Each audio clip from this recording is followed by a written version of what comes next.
Assalamualaikum warahmatullahi wabarakatuh. Selamat siang teman-teman. Perkenalkan, nama saya Midina Amana, NPM 20200 1500009. Baik teman-teman, saya akan membahas konseling populasi khusus tentang kecanduan game online. Selanjutnya, latar belakang kecanduan game online. Game online merupakan sebuah hal yang tidak asing lagi yang sudah menjadi trending saat ini. Memainkannya dengan menggunakan komputer maupun smartphone. Pada era digital seperti ini, di mana perkembangan zaman semakin canggih, game online sudah menjadi bagian dari gaya hidup, mulai dari anak-anak, remaja, hingga dewasa. Game online menjadi idola bagi semua kalangan karena dapat dijadikan alternatif menghilangkan kejenuhan setelah lelah beraktivitas untuk refreshing. Tetapi, bermain game online ini tidak semua orang dapat mengontrol dengan baik, hingga menjadi ketagihan. Banyak dari penggunaan fasilitas seperti game online ini mengabaikan kewajibannya demi bermain game online. Deskripsi klien. Klien merupakan seorang laki-laki, anak pertama dari 2 bersaudara. Klien memiliki tinggi badan sekitar 172 cm dan memiliki postur tubuh yang agak berisi. Klien saat ini bertempat tinggal di daerah Rawamangun, Jakarta Timur. Klien juga memiliki hobi naik gunung dan bermain bola.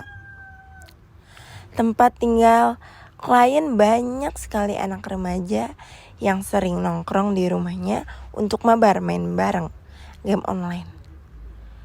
Klien sering menghabiskan waktu untuk bermain game online sehingga membuat dia sering bergadang. Dia tidak ingat waktu dan banyak beberapa pekerjaan yang tertunda karena bermain game online tersebut. Kondisi klien saat ini ialah klien merasa sulit berkonsentrasi dan fokus terhadap apa yang ia tuju. Kemudian aktivitas sehari-hari jadi terganggu karena ia kebanyakan begadang.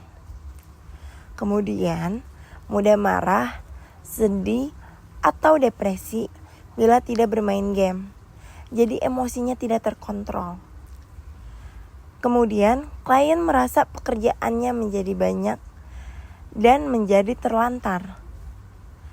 Kemudian klien tidak ragu jika menghabiskan uang banyak demi bermain game online. Profil klien. Nama AF atau nama disamarkan, tempat tanggal lahirnya yaitu Jakarta 6 April 2000. Jenis kelamin laki-laki. Alamatnya yaitu di Jalan Waru nomor 32. Untuk agama dia beragama Islam. Kemudian tanggal wawancaranya yaitu tanggal 9 Desember 2023. Bertempat di coffee shop dekat daerah Pulau Gadung. Berikut adalah foto dokumentasi saya dengan klien. Selanjutnya adalah analisis kebutuhan klien. Dari kondisi klien, maka dapat disimpulkan analisis kebutuhan klien sebagai berikut.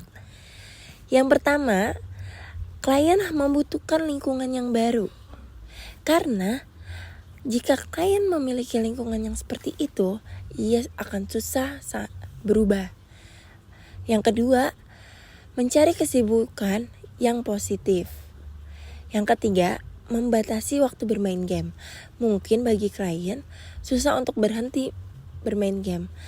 Maka dari itu, klien perlu membatasi untuk bermain game. Jadi mungkin tidak terlalu lama dan tidak membuang-buang waktu. Yang keempat, klien harus beristirahat yang cukup. Karena selama ini klien tidak dapat beristirahat dengan baik. Maka dari itu klien harus ingat dengan kesehatannya. Yang kelima, klien harus lebih fokus lagi terhadap pekerjaannya. Potensi yang dapat dikembangkan oleh klien adalah yang pertama, klien dapat melakukan olahraga bermain bola bersama teman-temannya yang sering nongkrong di rumahnya.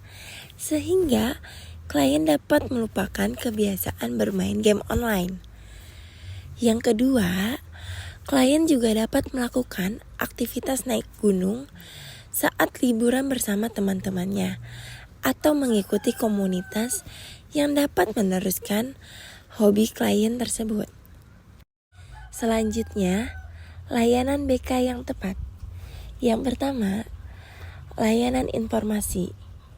Konselor dapat memberikan layanan informasi mengenai bahayanya kecanduan game online dan pengaruh buruknya untuk kesehatan mental, kesehatan diri, dan hal apa saja yang dirugikan jika klien kecanduan game online. Yang kedua, layanan penguasaan konten. Konselor akan membantu klien mengarahkan klien pada perkembangan bakat klien seperti bermain bola dan naik gunung. Yang ketiga, konseling individu. Konselor akan melakukan konseling individu untuk membantu klien menemukan permasalahan yang tengah muncul sehingga klien dapat mengetaskan masalahnya dan klien dapat menjadi pribadi yang baru dan kehidupan yang baru dalam menjalankan kehidupannya sehari-hari. Dapat mengetaskan case klien dan mengembangkan case klien. Baik, kesimpulannya ialah game online telah menjalani perkembangan yang pesat, baik dari segi teknologinya, yaitu mulai dari dahulu hanya dipakai oleh keperluan pekerjaan saja, hingga sekarang menjadi banyak ragam jenisnya. Game online juga sudah mempengaruhi cara kita bersosialisasi dengan orang lain. Game online membuat kita dapat berinteraksi secara tidak langsung dengan orang lain. Akan tetapi, efek dari kecanduan game online dapat berdampak buruk pada kesehatan atau kehidupan kita sehari-hari. Mengganggu kesehatan, selain itu juga kita akan tidak bisa mengontrol emosi yang terkadang suka berlebihan saat bermain game. Justru hal tersebut sangat tidak baik untuk kesehatan mental kita. Karena terkadang saat kita bermain game, emosi kita tidak terkontrol jika kita mengalami kekalahan dalam bermain game tersebut. Baik, terima kasih.